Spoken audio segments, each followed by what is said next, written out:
Asanteni sana na karibu.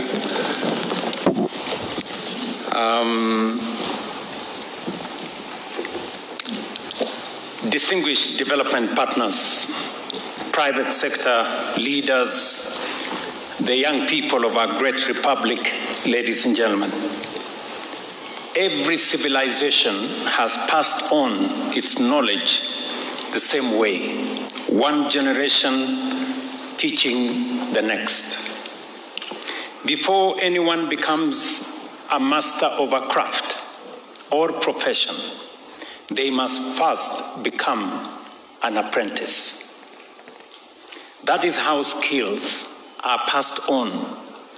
That is how professions are built. And that is how nations are built. Every great career begins with someone willing to learn from someone who already knows. That is why internship matters. They are not simply temporary jobs or stepping stones. They are the bridge between learning and earning, between potential and performance, and between ambition and achievement. Today, we build another such bridge for the young people of Kenya through the launch of Next Gen Youth Empowerment Program. In doing so, we send a very clear message that Kenya believes in its young people. We are prepared to invest in their aspirations. We are determined to build an economy where talent, hard work, and innovation are matched by opportunity. For generations, education has been the greatest equalizer, opening doors to opportunity and social mobility. But today, a certificate or a degree alone is no longer enough. Employers are looking for practical experience, workplace discipline, problem-solving ability, and industry-ready skills. Yet, for too many young people, the journey from the classroom to the workplace has become longer and much more uncertain. When talent cannot find opportunity, dreams are delayed. Business struggles to find skilled workers, and our country loses productive potential that can never be recovered. That is why the government of Kenya has deliberately placed young people at the center of everything we are building. It is a promise we made, and one we intend to continue keeping, that we will be deliberate and intentional in creating opportunities for our young people. For far too long, youth employment has been acknowledged, debated, and sometimes lamented. We have chosen action this time round over rhetoric. We are not merely creating jobs. We are creating opportunities through which young people discover their talent, develop mastery, and realize their full potential. Over the past 3 years, we have expanded opportunity at every stage of that journey. We have, for example, and I have seen this practically myself, of the 100,000 teachers we have hired, all of them have gone through internship. We hired them as interns, and they graduated into permanent and pensionable workers. We will do so again this year. And we have many sectors that we are now building in internships. We have internships at the public service space. Last year, on these very grounds, I had 5,600 interns in our building spaces. People who have graduated from our universities, from our colleges, from our TVETs, they were here. Today, they are interns in our affordable housing program.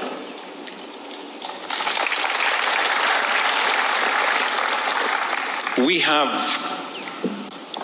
as a result, built and continue to build a bigger pool of skilled professionals by bridging the gap between classroom and the workplace by creating internship in between. Also, through the prior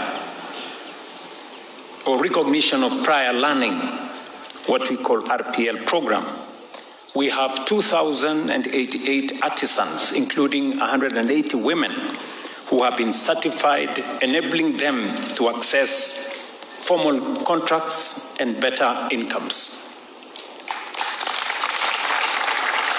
You all know we rolled out Nyota to equip 820,000 young people with skills and enterprise support.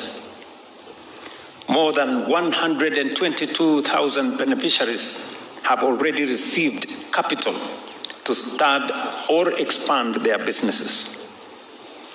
Another 90,000 young people are being trained and equipped with practical skills and placed in jobs or supported to start their own enterprises now.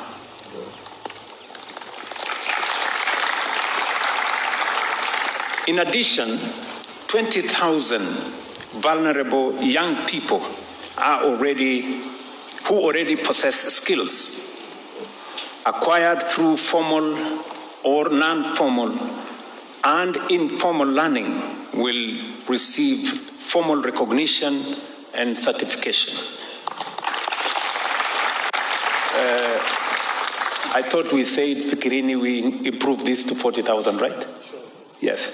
So we had resources for 20,000, but when we asked for applications, we got a bigger pool of young people in Kenya. And many of these people are people who have acquired skills by being in a workplace where they work under skilled and trained craftsmen and women in different sectors. And they are today skilled people. But because they didn't go to a school or a college, they have the skill, but they don't have the certificate. So what we have decided is that we are going to provide resources to certify these people, to examine them and certify them and give them certificates at government cost.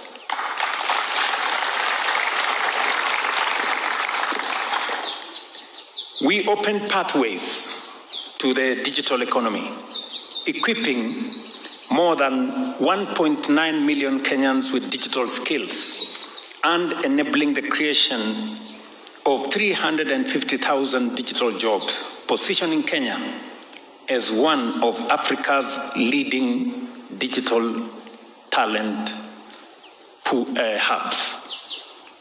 I say this with profound confidence that today Kenya is, I think in the latest ranking, we are country number 11 globally in business process outsourcing.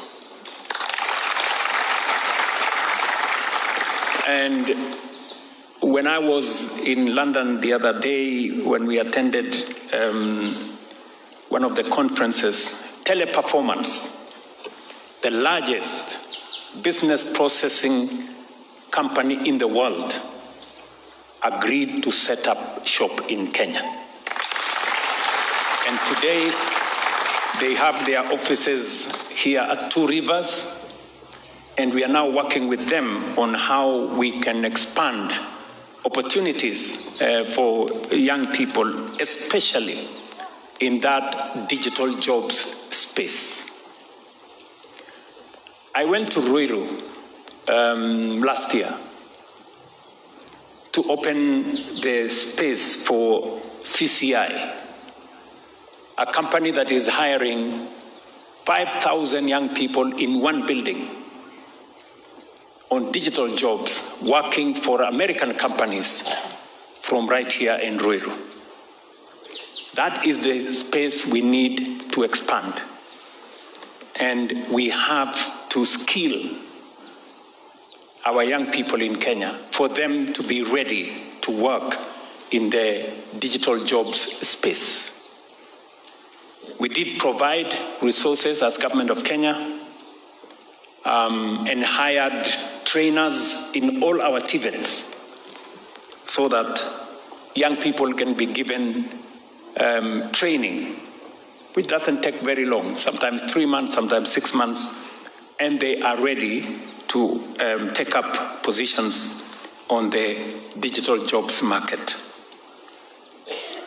We have also scaled up overseas employment with more than 580,000 young people now working abroad.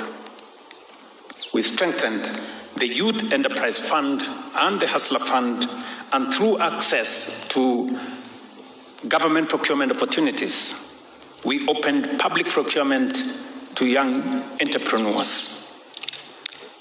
Today, we take another decisive step.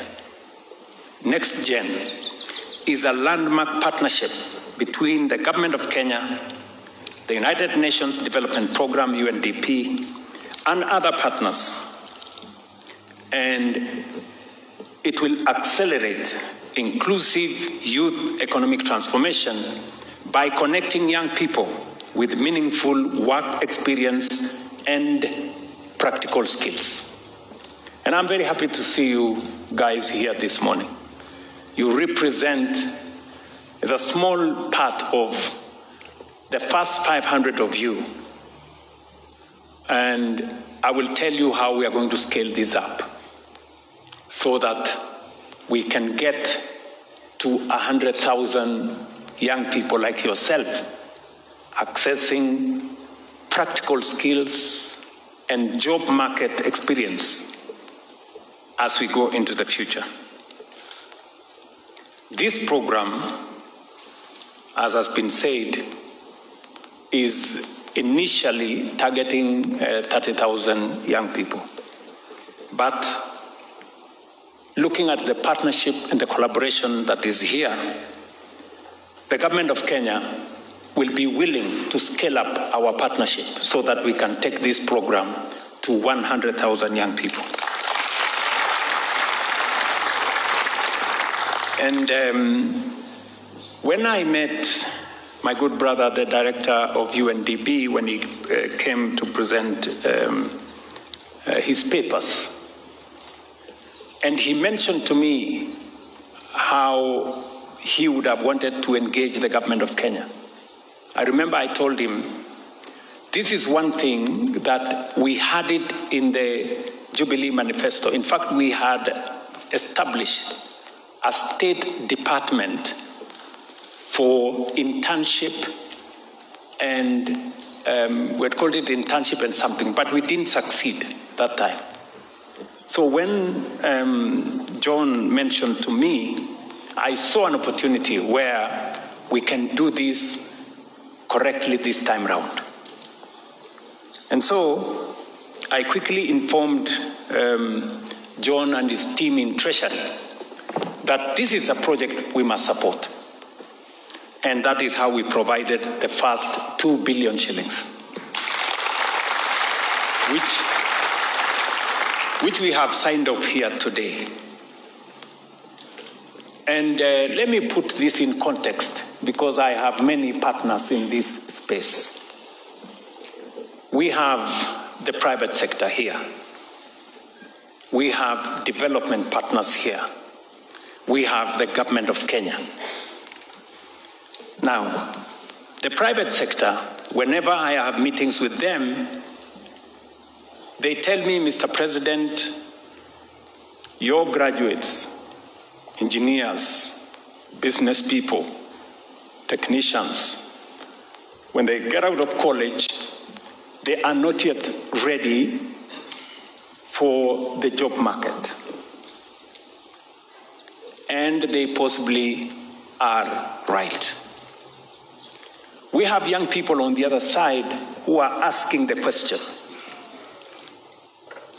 I have a degree, like Stella said, or my good friend Jamlek. The job market requires me to have practical experience. Where do I find it? And so we have, on one hand, young people who are ready. We have, on the other side, a market that is looking for skilled workers. And job experience, workplace experience is standing in between.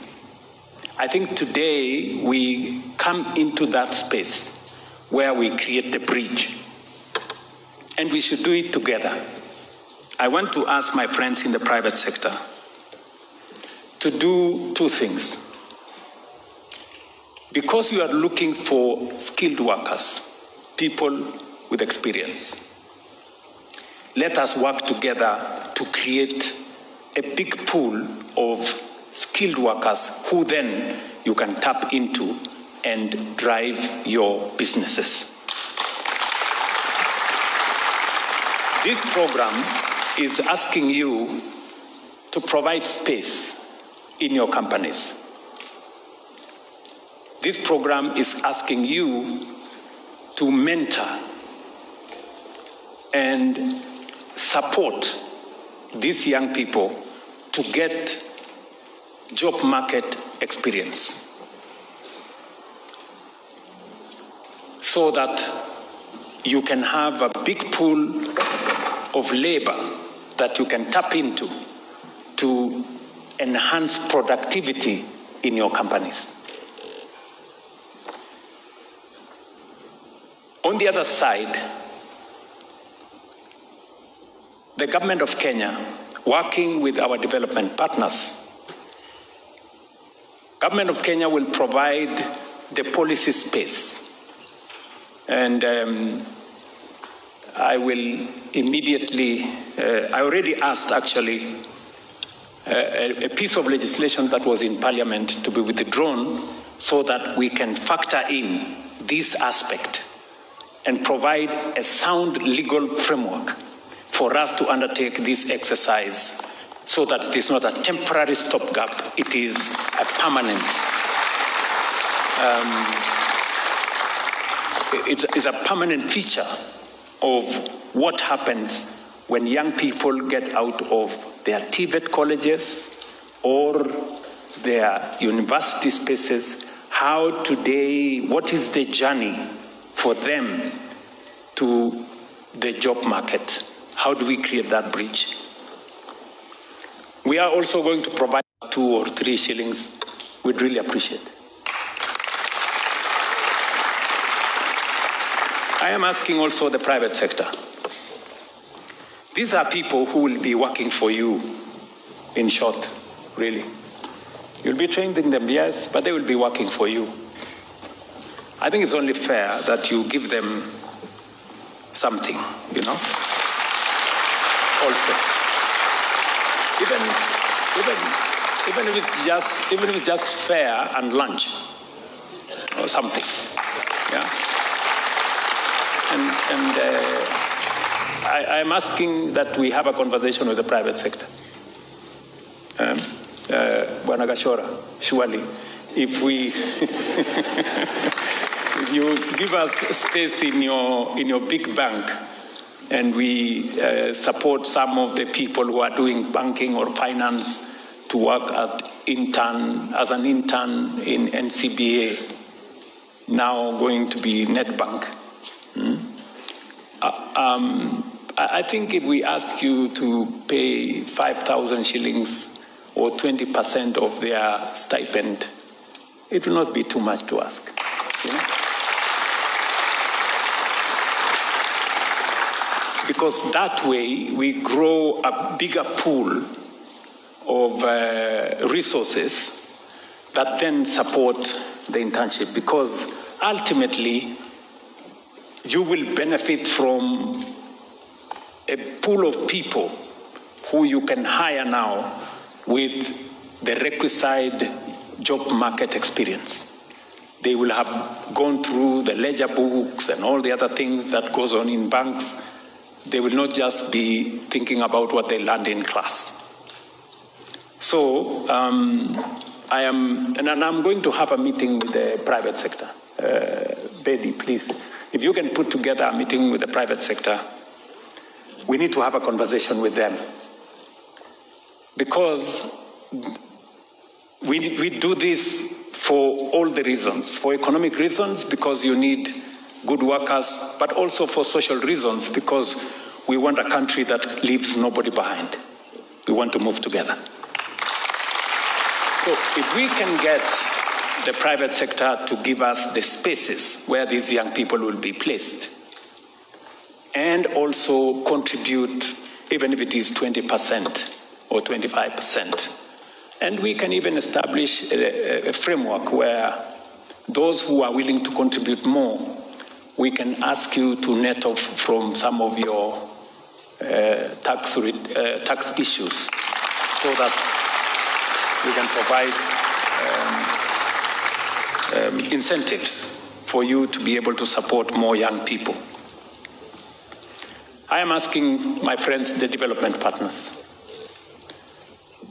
to either, and I want to, John is going to be our lead in that space, and Gary here from the UN system here. If we can bring our development partners on board, we can then increase the pool of resources. I can commit to you that as a government of Kenya, we are going to increase the resources available from what we have committed this year of 2 billion shillings. Next year, we are going to commit 5 billion shillings. And depending on how the partnership grows between us and our development partners, we should be able to provide as much as possible until we get to the place where every young person graduating from university will know that they have an automatic 1-year internship in a place of their choice, and which will be supported by this program, backed by the government of Kenya. The private sector must continue opening its workplaces, sharing its knowledge, and mentoring the next generation of professionals. Together, we can build a stronger bridge between education and employment, and between promise and possibility into the equation. And we're going to support, as the government of Kenya, with the infrastructure that we have, to make sure that this program succeeds. Waziri Oparanya and your team at the Department of Youth, please, we need to scale up this program. These are only 500 young people. In the next 3 months, we can support 10,000.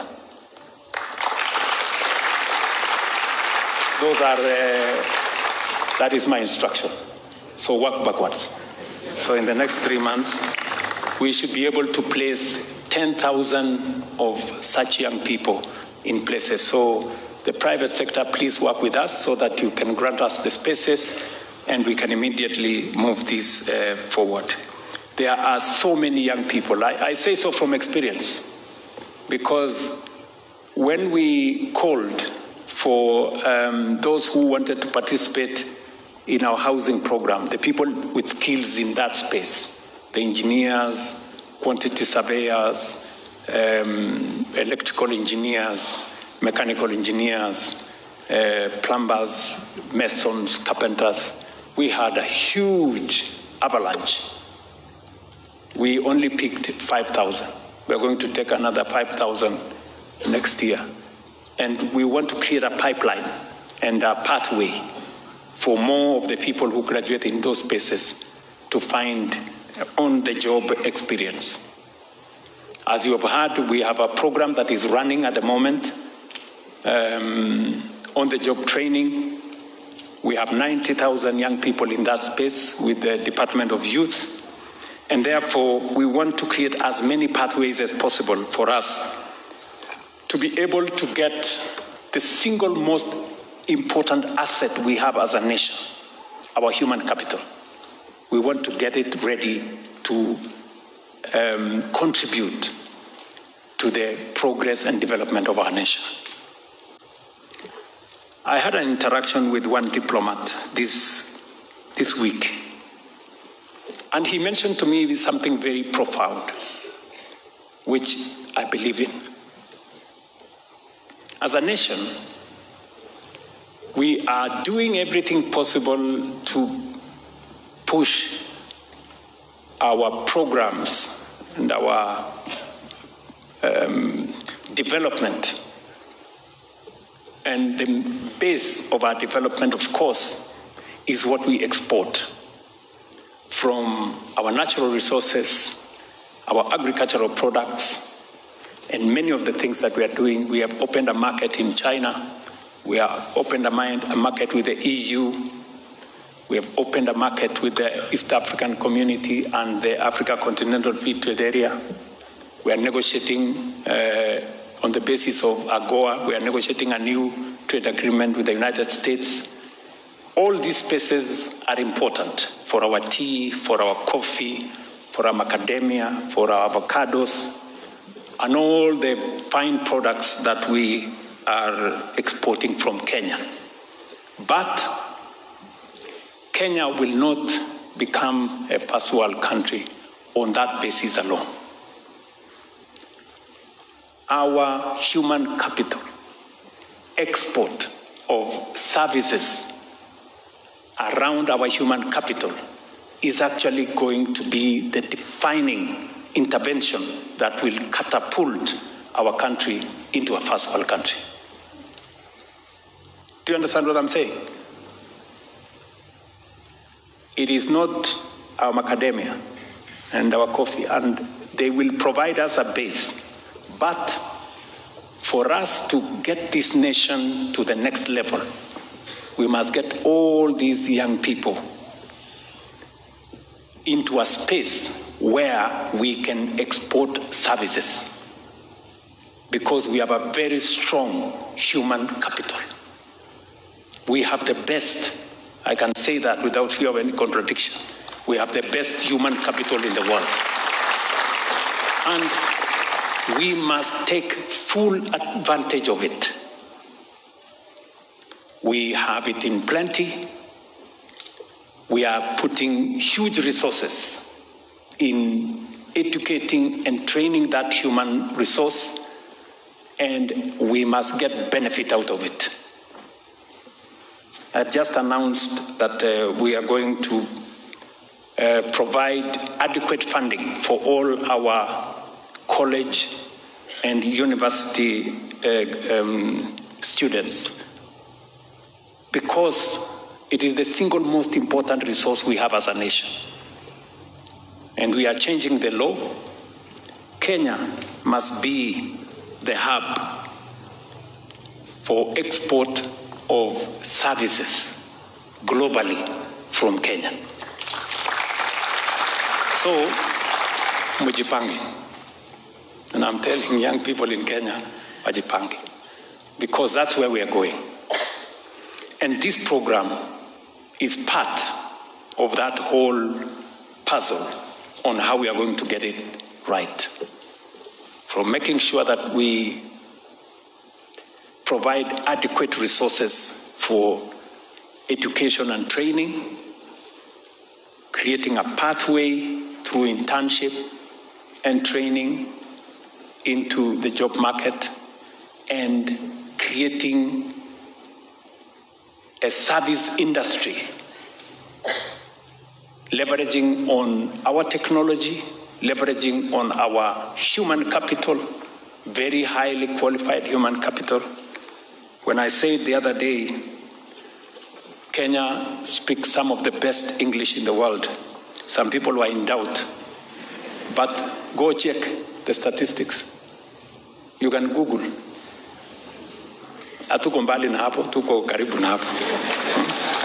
So, you know, there are some people when they speak English, you need a translator. But thankfully, we are in good space. So we must take advantage of that. That is the asset that we have. And it is the single most powerful, resource that we have as a nation.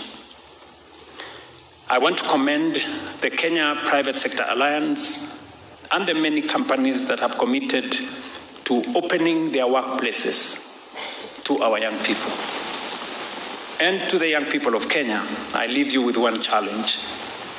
Give special attention to learning. Your first job is not merely a source of income. It is your next great classroom. I remember when I talked to the interns on our housing space here, I told them this internship is possibly an interview itself as to whether you will transition into a job. So don't focus too much on how much you're earning. Focus on how much you can learn and gain experience. So the opportunity you get today, consider it an extension of your classroom. Learn. Go out of your way, learn. Every task you undertake, every mistake you correct, every mentor you encounter, and every challenge you overcome is preparing you for opportunities that you don't have today. Those who focus only on today's salary often limit tomorrow's possibilities. But those who dedicate themselves to acquiring knowledge, building skills, cultivating discipline, and developing character eventually create opportunities that money alone can never buy. I hope you're listening to me. That is how careers are built. That is how prosperity is created. And that is how nations are transformed. Not by chance, but by choice. I am very happy to be part of this morning event. We've signed off the agreement. I have made a commitment that in the next 3 months, we must scale this up to 10,000 of these young people. We will shortlist it with the private sector to identify the spaces. We will agree with them on the model of engagement, what contribution they can make, because it is a collective effort to be able to lift our country. It is now my honor and privilege to launch the Next Generation Youth Employment Program, now called nextgen.e.ke. Thank you very much. God bless you, and my very best wishes. Asanteni sana. Another round of applause.